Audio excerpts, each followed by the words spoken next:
menurut penilaian makmum gitu kan, menurut penilaian khalayak, penilaian umum, lam yajib mufaraqatuhu, maka enggak wajib makmumnya mufaraqah itu keluar dari jamaah. Maka makmum tidak wajib mufaraqah, memisahkan diri. Kenapa? Li'anna zahirata harruzuhu, sebab secara logika imam itu berusaha menjaga perbuatannya dari sesuatu yang dapat membatalkan sholat. Ya, jadi nggak apa-apa kalau imam lagi sholat kemudian dehem, secara penilaian itu kayak ada dua huruf gitu kan, ha dan mim misalkan, atau huruf yang lain, maka kata selama ada uzurnya, misalkan karena dahak segala macamnya, itu nggak mesti mufaraqah, salat jamaahnya nggak bubar. Kemudian dilanjutkan, li'anna zahirata harrufuzuhu anil mubtilati. Naam, indalas qarinatun halihi ala adami udrihi. Memang demikian apabila ada tanda pekerjaan imam itu tanpa uzur. Jadi kalau ada tandanya,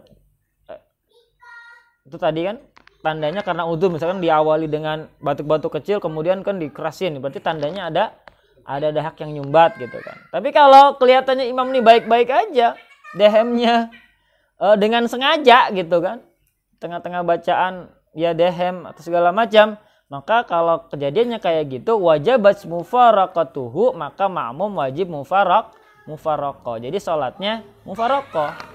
Ya Allah, saya mufaraqah, artinya apa? Keluar dari jamaah, sholatnya sendiri, jadi munfarid gitu.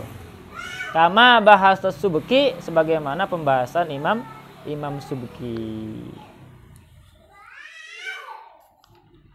Nah, itu tuh. Cukup? Apa lanjut?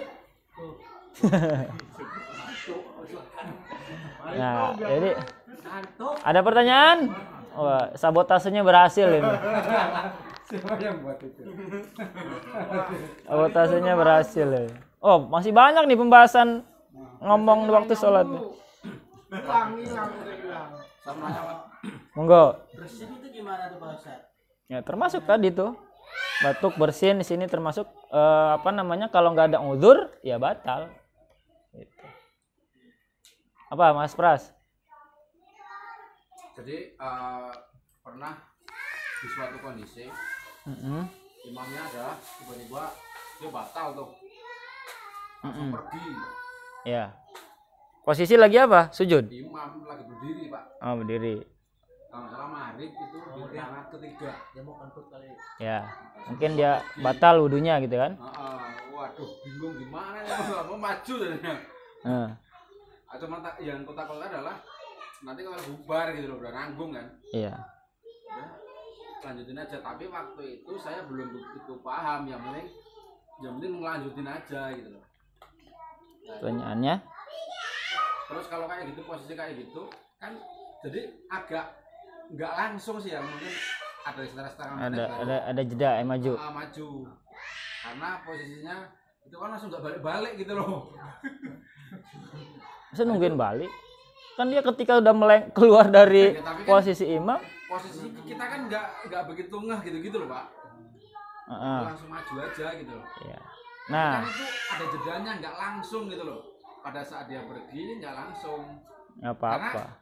Nunggu yang lain siapa yang maju nih gitu loh Pak. Nah, makanya jamaah itu juga harus sama-sama paham. Makanya ada kayak semacam makmum cadangan. Siapa? Orang yang berdiri persis di belakang imam. Dia yang harusnya maju.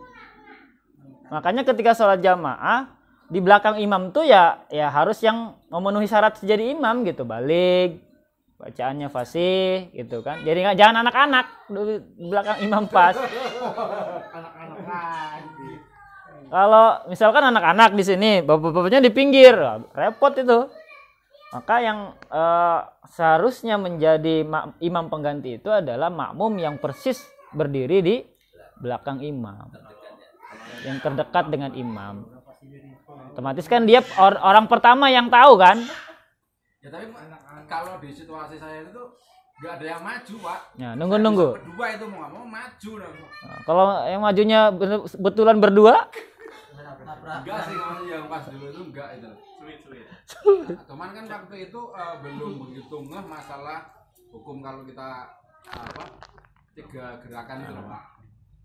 apa ya majunya jangan terlalu maju juga, maju satu langkah cukup. Enggak, maksudnya saya di barisan kedua maksudnya. Sub kedua. Jadi kalau loncat kena orang depan. Lah yang depan enggak ada yang maju gimana ya? Lalu gini aja begitu. Iya gitu. Nah, terus nabrak yang di depan dong gimana? Ngelewatinnya gimana? Lewatin aja, nonong. Ada istilahnya. Apanya? Nabrak aja terus pada belah gini. Tapi udah ngomongkan Mas. Apa? Udah ngomongkan. Awas. Mereng dikit. Tapi waktu itu ya udah gitu loh Mas. Karena dulu kan sama-sama mungkin keterbatasan ilmu lah. Jadi sampai sekitar setengah menit nggak ada yang maju, Pak. Ini daripada bubar lagi. Begini kan gitu, Pak. Ya nggak apa-apa, karena tadi keawamannya karena. Tapi kalau sudah tahu berarti harusnya yang yang depannya depan. Kan. Nah, terus kalau dia nggak maju-maju gimana, Pak? Nah makanya yang di belakang imam itu ya yang harus yang paham juga. Makanya disitulah pentingnya ngaji biar sama-sama paham. Gitu. Apa sih Dek? Bawa apa itu? Masya Allah bawa rumput. Berarti kalau mungkin kedepannya jadinya kalau di belakang imam paling enggak 3 orang di belakang imam itu memang benar-benar harus ya, seandainya udah standby. amit-amit ya ada yang itu harus segera ya. Iya. Kalau ada apa-apa sama imamnya batal misalkan wudunya kan imam juga manusia. Kadang mungkin lagi sholat nggak ketahan pengen buang gas gitu kan, atau pengen buang air kecil, dia tinggal keluar dari sholat. Tapi kalau bisa, apalagi kalau posisinya lagi sujud, ya cari dulu posisi atau dia bilang subhanallah lah begitu, biar kasih tanda ke makmum yang di belakangnya gitu. Nah makanya syarat masjid itu sebenarnya harus ada pintu samping tuh di depan imam tuh, supaya imam itu bisa keluar. Karena kalau lewat nerobos jamaah kan nggak etis juga. Gitu.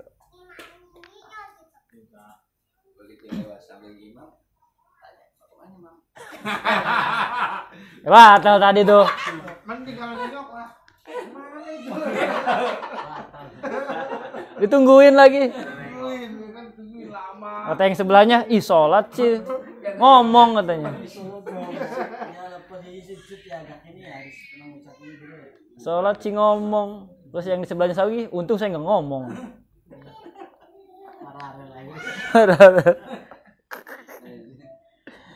Nah, situ pentingnya kita sama-sama belajar, sama-sama paham tentang ilmu sholat.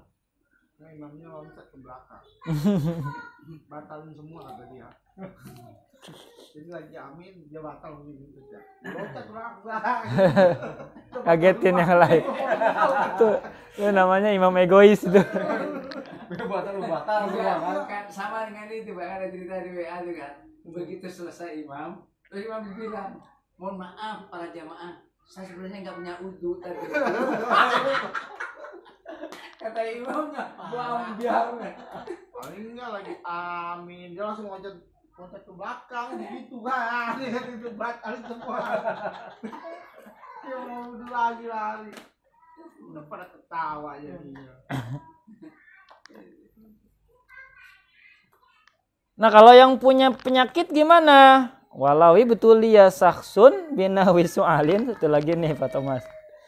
Kalau seorang yang terkena penyakit umpamanya terus menerus batuk, kan ada tuh orang yang bentar-bentar dehem, bentar batuk gitu. Karena mungkin ya udah bawaan dia kayak gitu kan. Binawi su'alin daimin bihaitsu lam yakhlu zamanun minal waqti yasahu shalah bila su'alin mubtilun qala syekhun alladzi yazharul afu anhu wala qada'a alaihi syaufa. Seseorang yang terkena penyakit umpamanya terus-menerus batuk hingga tidak ada waktu senggang atau kosong yang mencukupkan sholat tanpa batuk yang dapat membatalkan sholat. Hal ini sesuai dengan pendapat Syekhuna bahwa penyakit batuk seperti itu dapat dapat dimaafu atau dimaafkan. Kemudian jika ia sembuh, nggak usah dikodo sholat yang tadi itu, nggak apa-apa. Itu ya kalau memang punya sakit yang seperti itu. Cukup nih, cukup. Wah, efek kangkungnya bereaksi dengan baik ya. Ada yang nanya lagi, monggo Pak Rinto? Ada Mas? Besok. Dirapel minggu Jumat besok kan. Salah di belakang kami. Jadi baru. Ya udah, kalau itu kita cukupkan. Au binutkin biharfin mufhimin wallahu alam bisawab. Demikian, mudah-mudahan bisa menambah pemahaman kita tentang sholat dan seluk-beluknya sehingga kita sholatnya makin rapi, makin baik dan insyaallah diterima oleh Allah Subhanahu wa taala.